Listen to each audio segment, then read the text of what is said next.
안녕하세요. 천안에 사는 45세 여성입니다.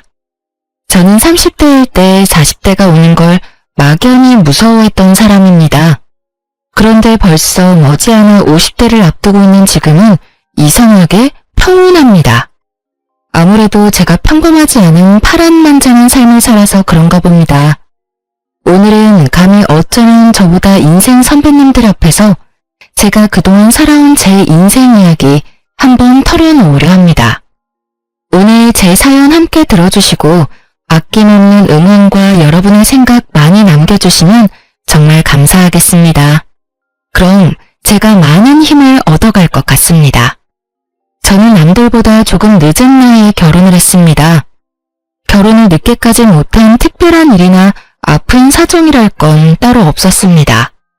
그냥 일하면서 바쁘게 살다 보니 남들 결혼할 때 못했고 정신 차려보니 제 옆에는 그렇다 할 짝이 없더라고요. 만약 과거로 돌아간다면 저는 사랑을 마음껏 할 것 같아요.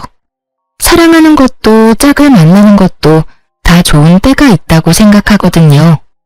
남편은 제가 37살일 때 처음 아는 사람 소개로 만났습니다. 그는 39살이었고 저보다 2살 연상이었습니다. 30대 적정 나이를 넘어가면 아무래도 짝을 찾기가 쉽지 않잖아요.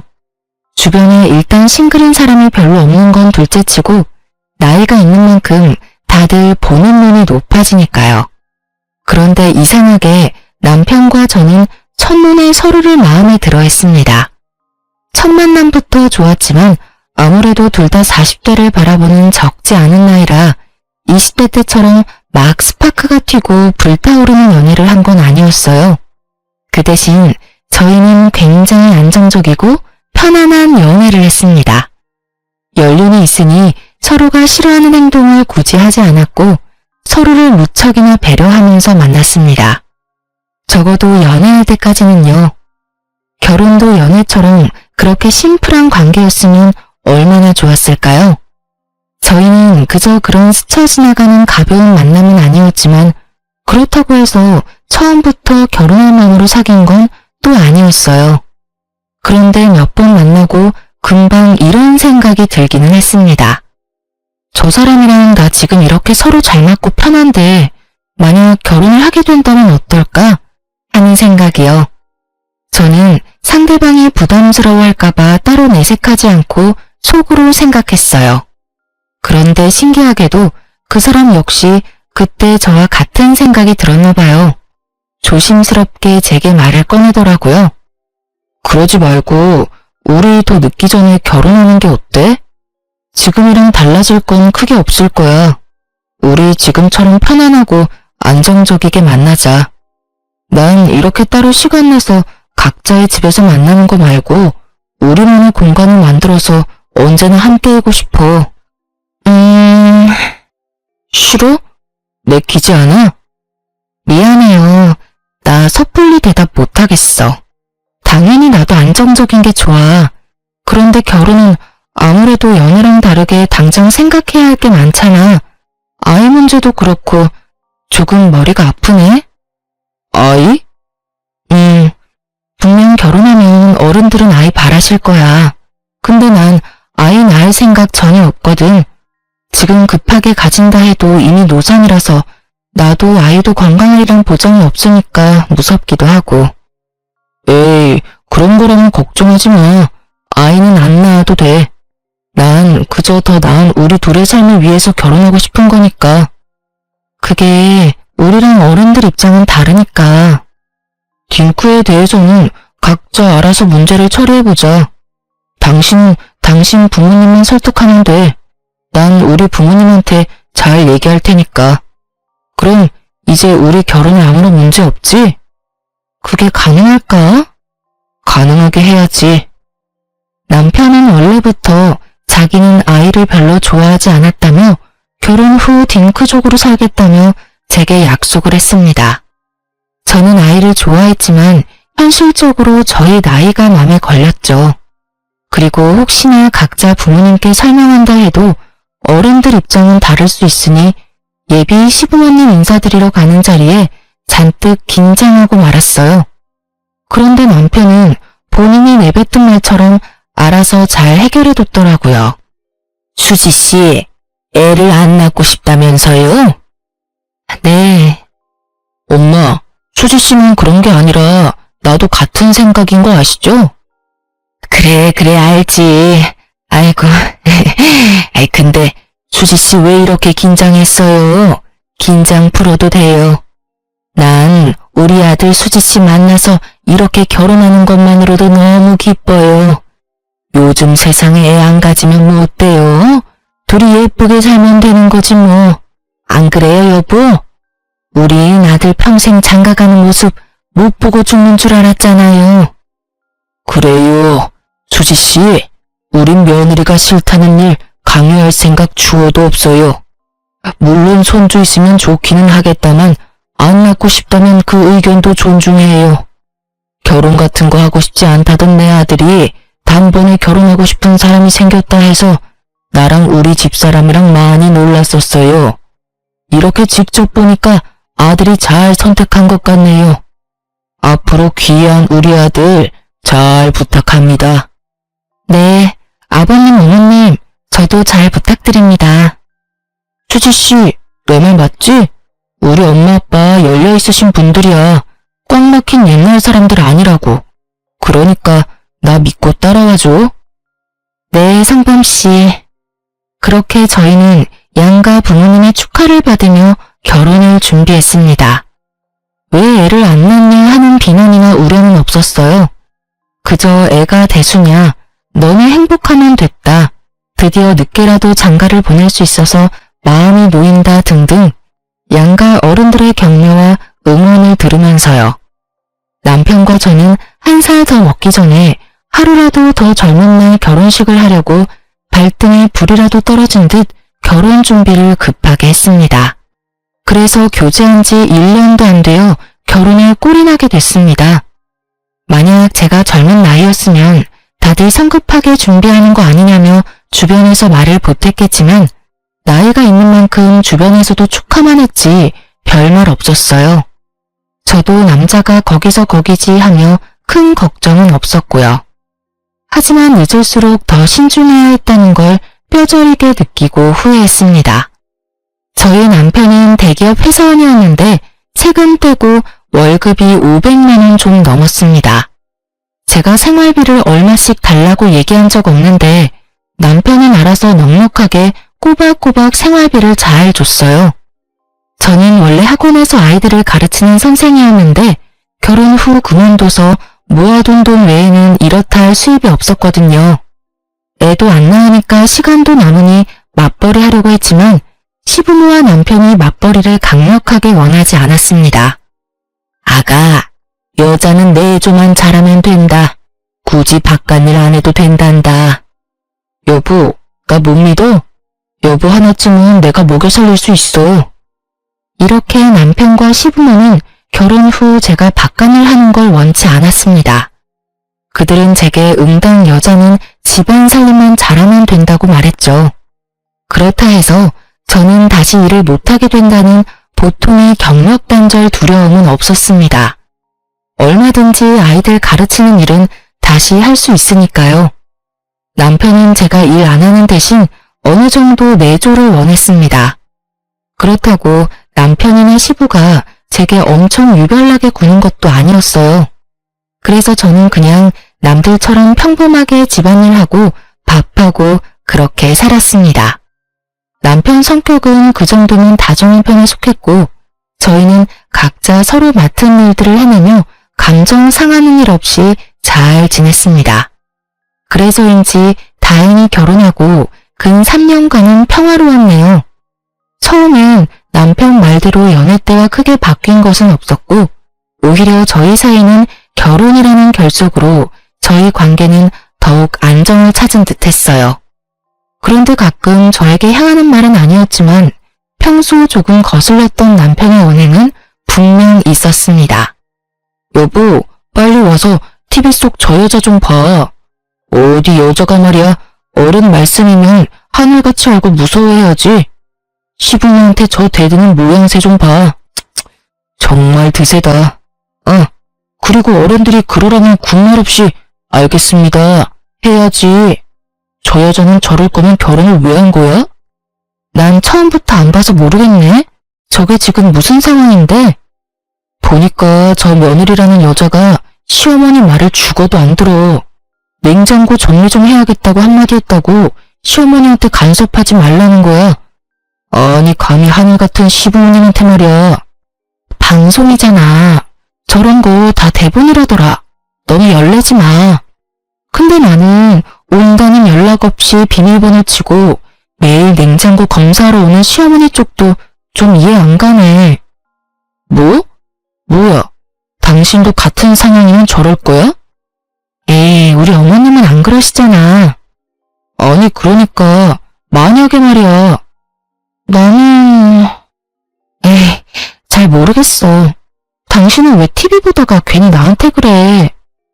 남편은 드라마 속 허구 상황은 물론 실제 고부 갈등이 나오는 방송을 보면 꼭 그렇게 시무편에 서서 차별적인 말들을 덧붙였어요.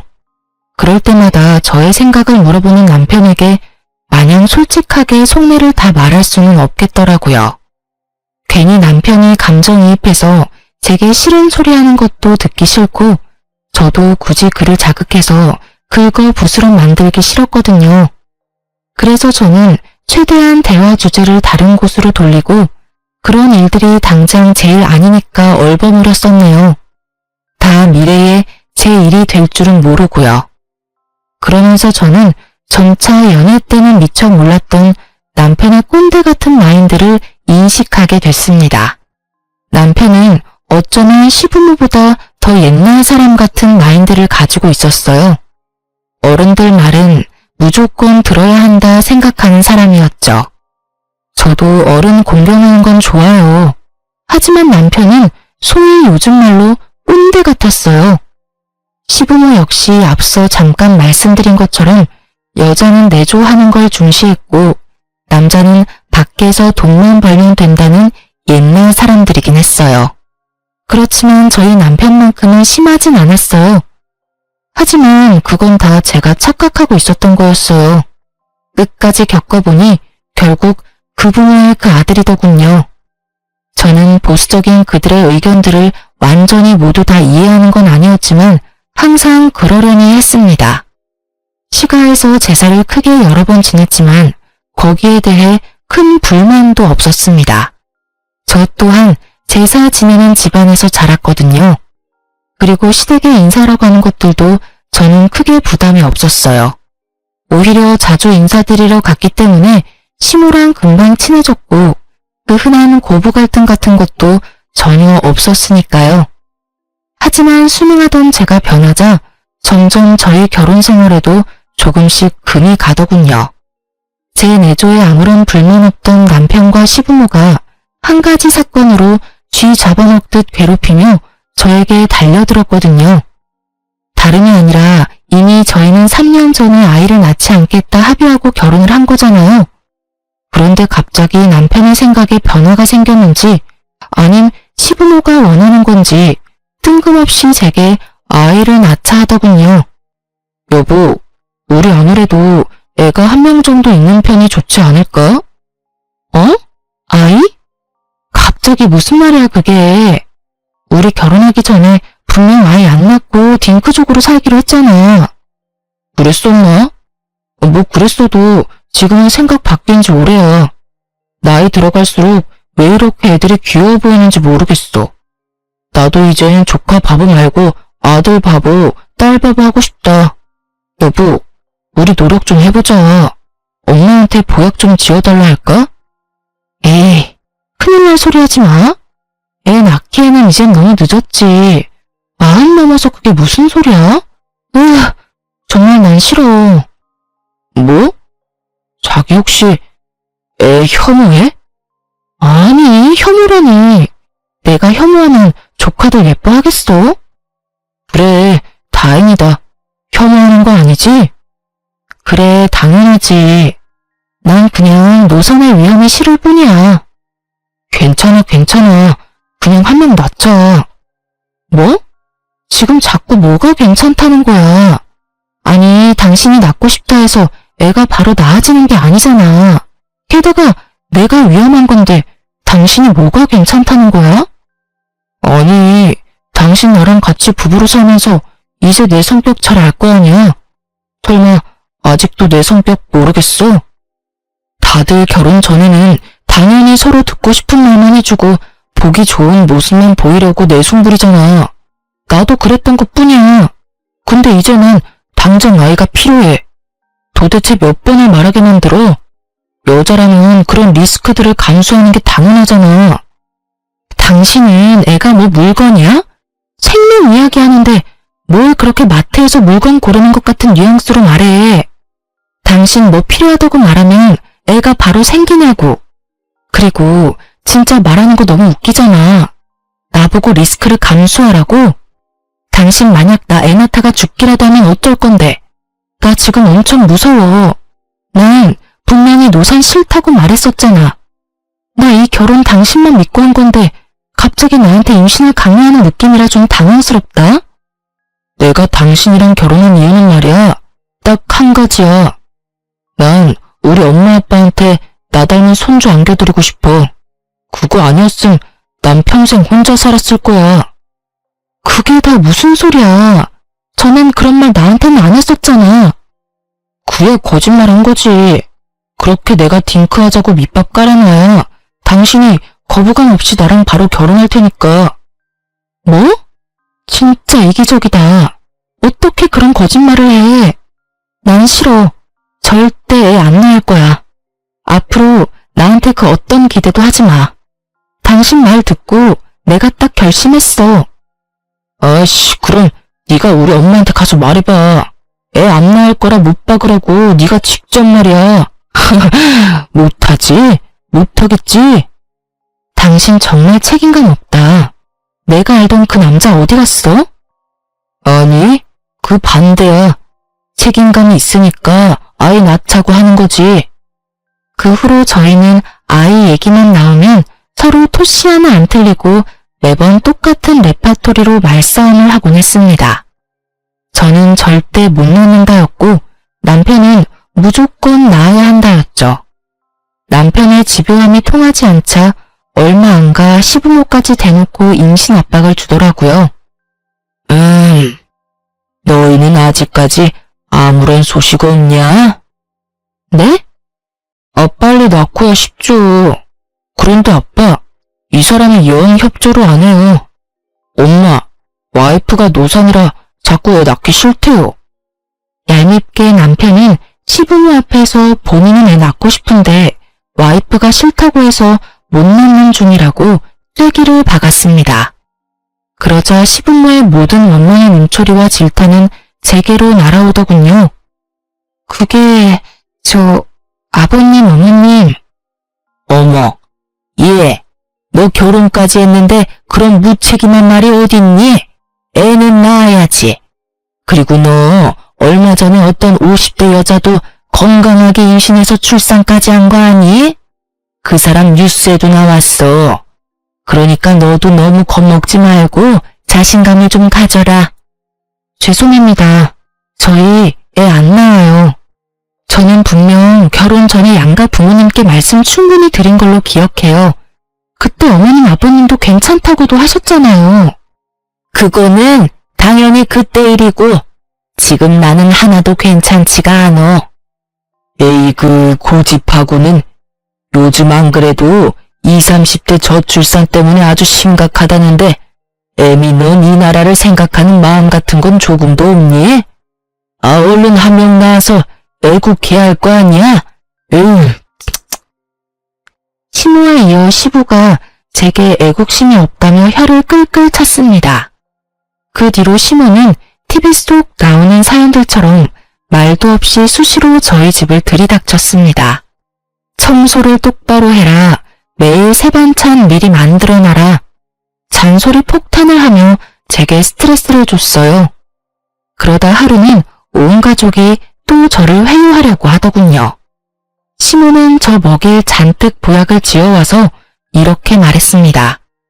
아가, 일전에 너 애기 낳기 싫다는 말은 내 못 들은 걸로 하마. 자, 이거 여자 몸에 좋은 한약이다. 한의원 가서 제일 귀하고 비싼 것들로만 지어왔으니까 넌 그냥 삼시세끼 밥만 잘 챙겨 먹고 이 한약들 한 방울도 남김없이 야무지게 챙겨 먹어라. 한약이요? 그래, 임신 잘 되는 한약이야. 우와, 당신 정말 결혼 잘했지? 이렇게까지 배려해주는 시부모님 세상 어디 없어. 시부모와 남편 중 단 한 명도 제 이야기를 들어주는 사람은 없었습니다. 벽에 대고 얘기하는 느낌이라 저는 입을 꾹 다물어 버렸어요. 그러자 시모는 안 되겠다며 제 손을 꼭 붙잡고 눈물 그렁그렁한 눈으로 애원했어요. 아마 강압적인 방법이 안 되니까 눈물 호소한 거였겠죠? 예, 너 무섭고 힘든 마음 왜 모르겠니? 충분히 안다. 그럼 일단 노산이 무서운 거면 산부인과 진료라도 받아보자꾸나. 애를 꼭 낳든 안 낳든 여자는 자궁이 건강해야 해. 응? 이게 다 너를 위해서야. 시모는 저를 볼 때마다 그렇게 끊임없이 설득과 강요를 했고 결국 끈질긴 시모 덕에 마음 약한 저는 시모가 예약한 산부인과 진료를 남편과 함께 받으러 갔습니다. 의사는 산모가 고령이기는 하지만 나이에 비해 건강하고 산전 검사 결과 임신이 아예 불가능한 게 아니라 하더군요. 그리고 오히려 저보다는 남편에게 경고를 했습니다. 남편분, 웬만하면 담배랑 술을 줄이세요. 그럼 저희 아직 임신하기 늦지 않았죠? 아이 가질 수 있는 거죠? 네, 다만 건강관리 잘 하세요. 그때 의사가 하는 말에 저도 묘한 안도감이 들면서 잠깐 희망을 봤던 것 같아요. 또 시부모와 남편의 말을 들었을 때는 임신이라는 게 무섭게만 느껴졌는데 장소가 산부인과다 보니 엄마가 되고 싶다는 본능이 깨어나더라고요. 당신 이래도 또 노산 타령할래? 지금 안 나오면 우리 영영 애 못 가져. 좋아. 그 대신 딱 한 명만 낳는 거야? 정말? 절대 고집 안 꺾일 것 같더니 이렇게 쉽게 꺾였어. 고마워 여보. 저는 나름대로 큰 결심한 건데 그 순간에도 제게 꺾였다라는 과격한 표현을 쓰는 남편이 한편으로는 좀 못나 보이기도 했습니다. 그런데 사실 친정아빠도 그즘 손주 보고 싶다고 자주 말했었고 저도 티는 안 냈지만 신우가 낳은 시조카 크는 모습 보면서 마음이 혼란스럽긴 했어요. 시조카가 3살인데 너무너무 귀여웠거든요.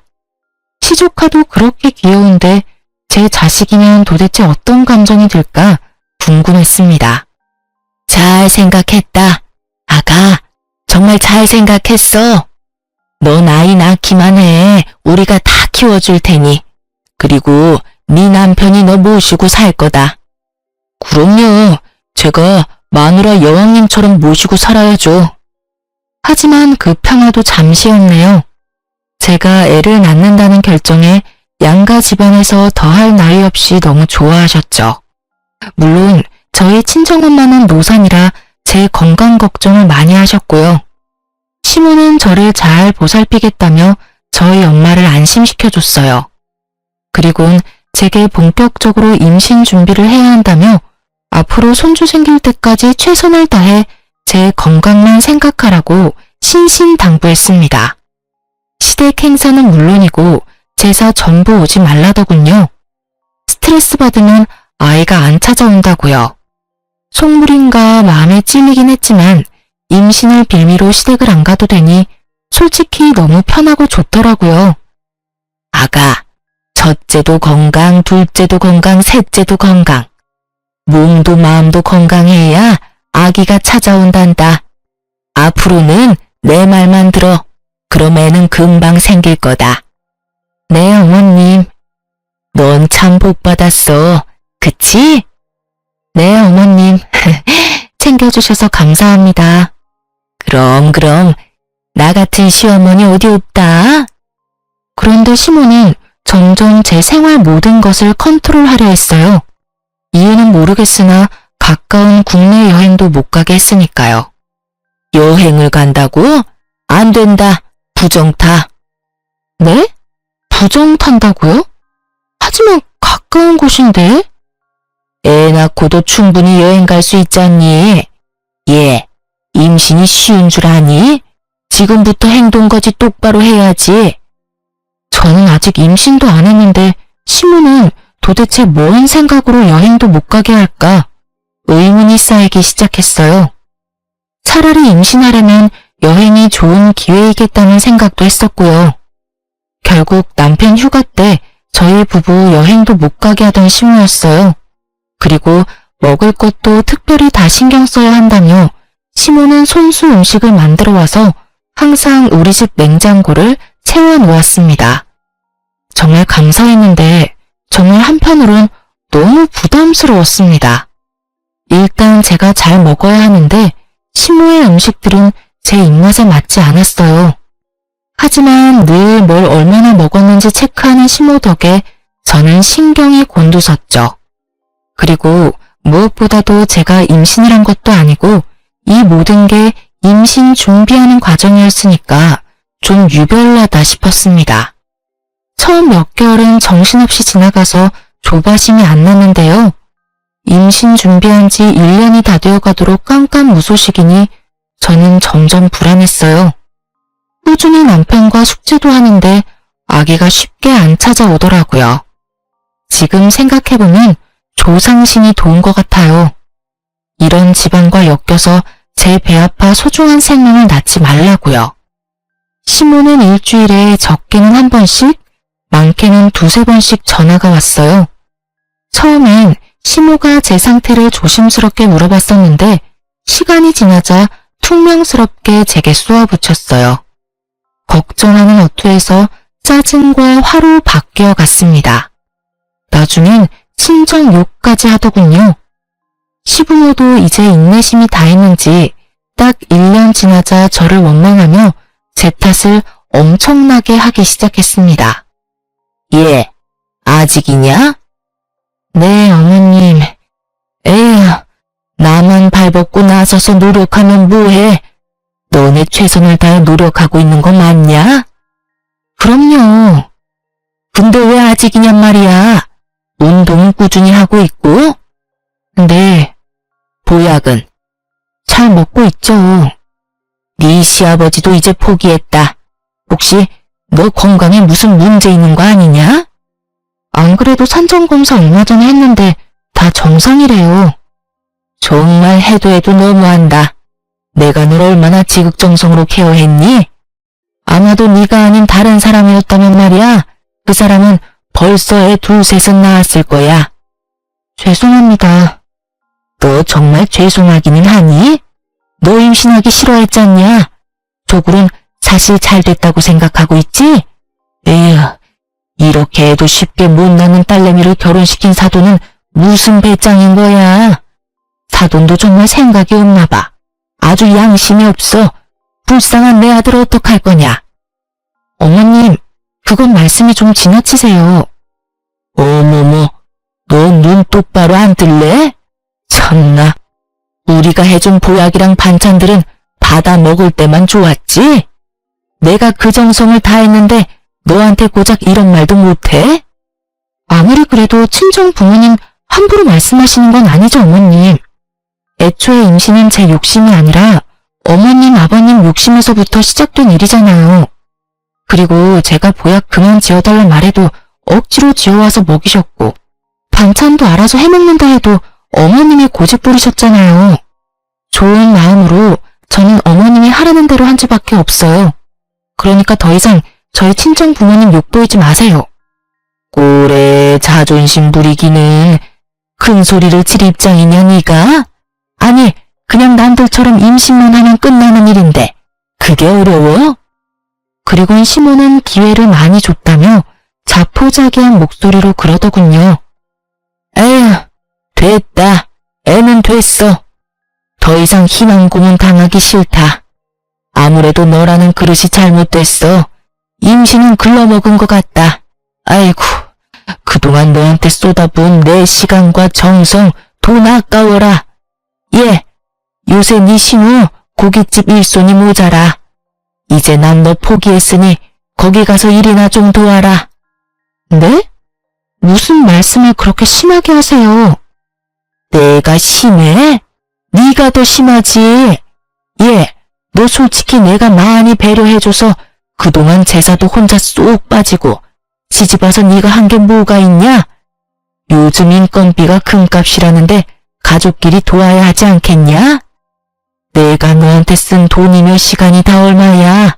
돈으로 환산해봐라. 그거 내 딸한테 다 갚아. 밥은 줄 테니 돈은 바라지 말고 무급으로 일해라. 네가 여태 누린 것들 말야. 눈에 보이지 않아도 다 빚이야. 빚이요? 웃어? 이게 정말 정신 못 차리네. 네, 웃기네요. 어머님 결국 이러시려고 애 낳기 싫다는 저 들들 볶으신 거였어요? 너 뭐라고 했냐 지금? 싫습니다. 저 아가씨 가게에서 노동하려고 이 결혼한 거 아니에요. 애초에 어머니한테는 제가 애 낳는 수단 그 이상도 그 이하도 아니었나요? 저는 그래도 한 가족이라 생각했어요. 참나, 끝까지 자존심 부리네. 못하겠으면 당장 내 아들이랑 이혼해라. 이게 어디서 감히 받기만 하려 해? 고깃집 도와주는 게 뭐 어렵다고 정말. 시모가 친정을 들먹이며 선을 넘기 시작할 때 고민할 것도 없이 이 지병과 연을 끊어야겠다 마음먹었어요. 그날 저는 남편을 시댁에 끌고 가 당당하게 소리쳤어요. 저희 이혼하겠습니다. 애 안 낳기로 합의하고 결혼했는데 갑자기 애 낳으라고 오인 식구가 강압적으로 난리치던 것도 억울하고 이젠 애 못 낳는다고 구박하는 거 더 이상 저도 못 참겠어요. 너 지금 무슨 형태야? 어머님이 말이야. 나 임신 못하는 그릇이래. 그러니까 아가씨 부부 고깃집 가서 무급으로 일이나 도우라잖아. 여태까지 내가 시가 식구들에게 빚만 졌으니까 몸으로 갚으라고. 그래서 그게 뭐? 진짜 이혼한다고 할 줄은 몰랐는지 시부모 꽤 당황하더라고요. 하지만 시부모나 남편이나 끝까지 절 무시했습니다. 그래, 이혼하자. 엄마 말이 다 맞는 말이구만. 뭐? 너도 끝까지 참 쓰레기구나. 처음부터 나 속여서 결혼한 거 보면 답 나온다. 저런 부모 밑에서 뭘 배웠겠니? 뭐? 근데 이게? 남편이 제게 달려들자 시부모는 더럽게 엮이지 말라면서 그를 말리더군요. 집도 우리 아들이 했고 해온 거 없는 넌 그냥 그대로 몸만 나가면 된다. 아니요? 제가 해온 혼수는 다 가져가야죠. 에이, 독한 것. 저는 결혼 전에 해온 혼수를 이삿짐 센터 통해서 전부 친정에 옮겼습니다. 친정 부모님한테는 내막을 자세하게 얘기는 못했지만 이혼한다고 말씀드리니 두 분 다 알겠다고만 했어요. 저는 남편과 시댁에 정이 떨어진 대로 떨어진 상태라서 최대한 빨리 이혼하고 싶었습니다. 그렇게 2달 만에 합의 이혼했고 아빠는 딸이 이혼녀가 된 것을 받아들이기 힘들어 보이셨어요. 엄마는 아무래도 제가 임신으로 시달렸던 것들을 대충은 아니까 저한테 이혼 잘했다고 하셨고요. 이혼 후 억압되었던 결혼 생활에서 벗어나서 저는 다시 일을 시작하고 바쁘게 지냈습니다. 그러던 어느 날 전 남편을 소개해줬던 지인에게서 연락이 왔어요. 그놈 재혼한 거 알아? 재혼했어? 내가 미안해. 그런 놈인 줄도 모르고 소개시켜줘서. 전 남편이 저랑 이혼한 지 1년도 안 돼서 재혼을 했다고 하더군요. 저는 지인에게 과거의 사람이고 괜찮다 했지만 지인은 정말 그런 쓰레기인 줄 몰랐다고 미안하다 사과했어요. 아니야, 난 괜찮아. 근데 이젠 그놈 내 인생에서 말끔히 아예 지우고 싶어. 근데 있잖아, 그게 다가 아니더라. 그놈 재혼 상대가 글쎄 막 출산한 미혼모라는 소문이 쫙 퍼지더라고. 재혼한 지 얼마 안 됐는데 갓난아기 데리고 다니는 걸 본 사람이 있나 봐. 그래서 알아보니까 그 미혼모가 내 대학 후배더라. 세상 참 좁지? 그리고 지금부터 내가 하는 말 잘 들어야 해. 너무 충격받지 말고.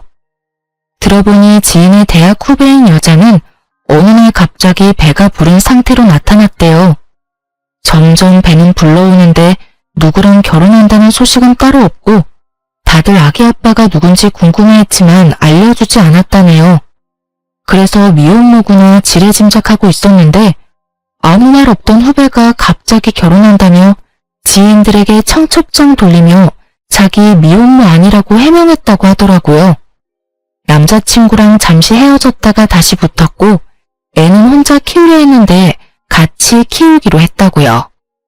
네, 그 여자는 사실 제 남편의 상간녀였고 저희가 혼인관계에 있을 때 남편의 아이를 가진 거였어요. 어쩐지 제가 이혼하자고 할 때 한 번도 붙잡지 않는 남편 보고 조금은 이상하다 생각은 했어요. 설마 여자가 있을 줄이야 생각도 못했네요.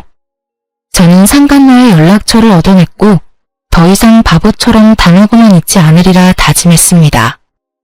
여보세요? 네, 말씀하세요. 저 누군지 알겠어요?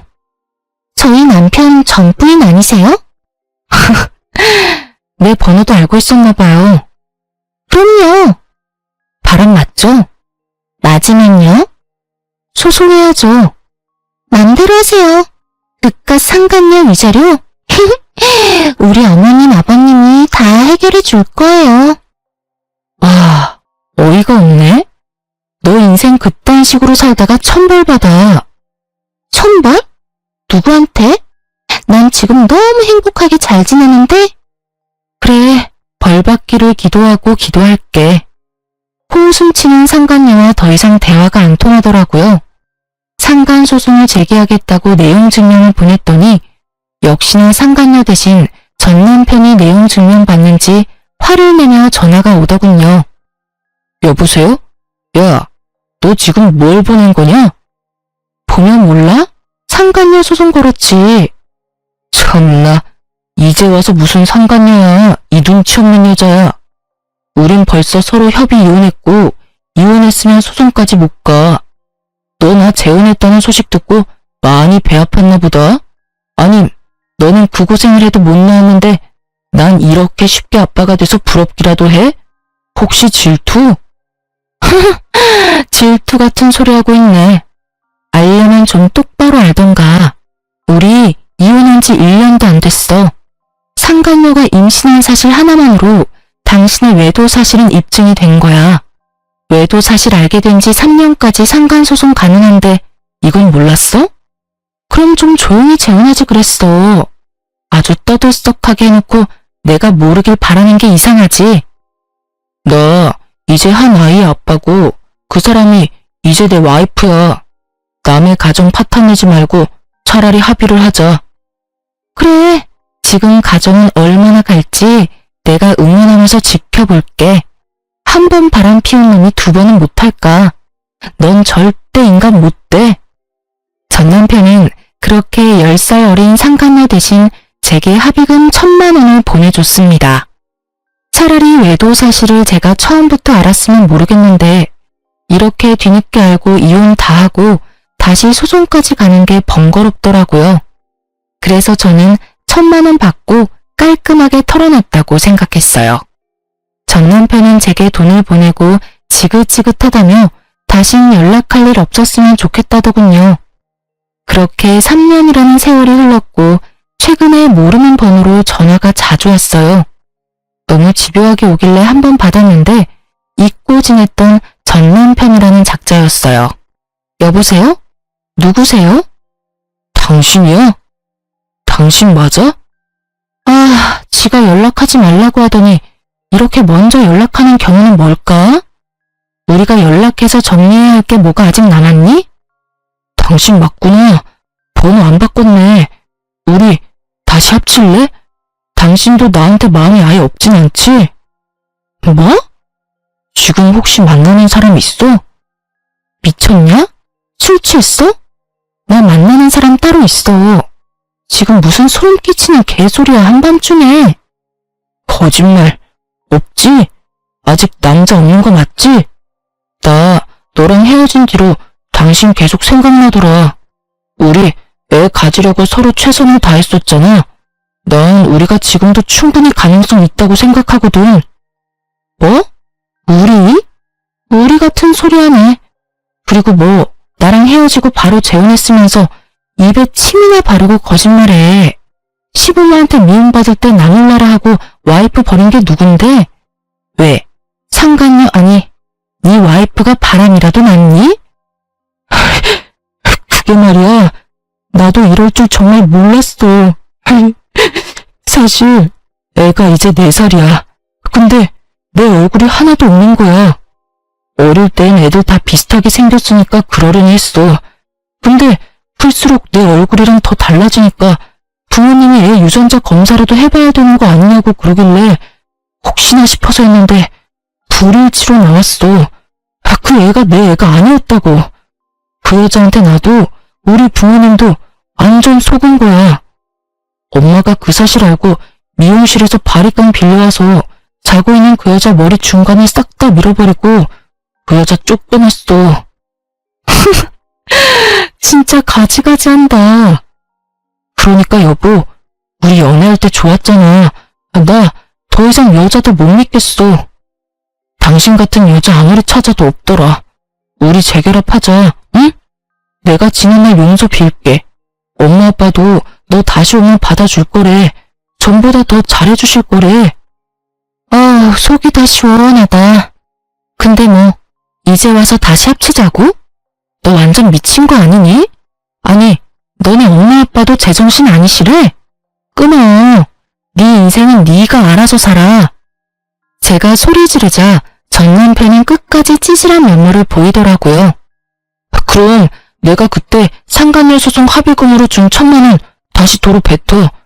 난 억울해. 결국 내 애도 아니었잖아. 개소리 작작해 인간아. 그 애가 네 애가 아니라도 나랑 결혼 생활 중에 네가 외도했다는 사실이 없어지는 게 아니거든? 지금이라도 다시 변호사 고용해서 시시비비 가려볼까? 어? 너 왜 이렇게 거칠어졌니? 내가 알던 여자 맞아? 너네 집에서 호구처럼 조용히 살다가 내가 깨달은 바가 많거든. 조만간 만나서 이야기하자. 이렇게 전화로 할 게 아니라. 찾아오거나 만나달라고 한 번만 더 짓거리면 그 길로 변호사 사무실 찾아갈 거야. 네가 그때 준 합의금 1,000만 원으로 말이야. 야! 그렇게 저는 전화를 끊어버렸습니다. 더 이상 말장난하며 놀아나고 싶지 않았으니까요. 그렇게 끝나는 줄 알았는데 이번엔 친정집 앞까지 전시우가 찾아왔더라고요. 무릎 꿇고 인생 망한 자기 아들 한 번만 봐달라고요. 예, 살아보니까 너만한 참한 며느리감 없더라. 세상 참 무서워. 난 아가씨들이 다 아가 너처럼 착할 줄 알았지. 아가 그동안 많이 힘들고 서운했지? 나도 돈도 잃고 상처도 받고 많이 힘들었단다. 우리 지난날 아픔 상처 입고 서로 보듬어 가면서 살자꾸나, 응? 글쎄 그 몹쓸 물건이 우리 돈까지 다 해먹고 갔단다. 아줌마, 무슨 일인지는 모르겠지만요. 더 이상 제 알 바 아니잖아요. 소름 끼치는 소리 그만하고 일어나세요. 저보고 몸만 가지고 나가라던 그분이 지금 왜 이러시는 걸까요? 그리고 제가 미쳤다고 그 지옥을 제 발로 걸어 들어가겠습니까? 아, 아줌마가 저한테 와서 이러는 걸 보니까 뭐 아줌마 아들이 별 볼 일 없다는 건 드디어 비로소 알았나 보네요. 움찔거리던 전시무는 거짓 눈물을 흘리며 제 바짓가랑이를 잡고 늘어졌어요. 제발 아가, 우리한테 한 번만 기회를 주렴. 글쎄, 아무래도 그 여자애가 처음부터 돈을 목적으로 내 아들한테 접근한 것 같아. 뱃속 핏줄까지 속이면서까지 말이야. 당신 지금 우리 집 앞에서 뭐 하는 거야? 아이고 사돈, 오랜만입니다. 잘 지내셨어요? 잘 지냈냐고? 내가 당신이랑 당신 아들 때문에 잘 지냈을 리가 있겠어? 내 딸 눈에 피눈물 나게 한 것들 때문에 난 한동안 잠을 못 잤어. 오냐, 오늘 잘 찾아왔다. 너 내가 전부터 주고 싶은 게 있었거든. 그때 그 광경을 목격한 저희 엄마는 너 잘 왔다면서 걸레반 구정물을 가져와 전 시모의 얼굴에 확 뿌렸답니다. 에이, 이게 뭡니까? 뭐긴 뭐야. 지금 당신이 흘리는 그 가짜 눈물만큼 더러운 구정물이지. 냄새가 지독할 거야. 혹시라도 불쾌한 인간들 찾아올까봐 내가 몇 날 며칠을 썩혀놨거든. 아니 사돈! 누구 보고 사돈이래? 경찰 부르기 전에 쏙 꺼져. 못된 여편네야. 그렇게 저는 친정엄마 덕에 시원한 복수를 마무리할 수 있었습니다. 그 후로 전 남편은 지인들 사이에서 나쁜 소문은 무성해지고 평판이 급속도로 나빠졌다 합니다. 또 모임이란 모임은 쪽팔려서 전부 관뒀다고 하더라고요. 정말 쥐죽은 듯이 살다가 상간녀의 진실을 알게 된 후 초스피드로 이혼했다네요. 그리고 아이 핏줄을 속인 것도 모자라 그 상간녀의 친정 부모가 알고 보니 전문 부동산 투자 사기꾼이었다네요. 지방에 있는 땅에 개발 소식이 들어온다며 투자하라며 건의해놓고 개발 가능성이 거의 없는 땅을 속여 팔아서 손해보게 만드는 수법이었죠. 전 시부모 그 전문 사기꾼들에게 홀려서 3천만 원씩 각자 투자했었다고 하더라고요.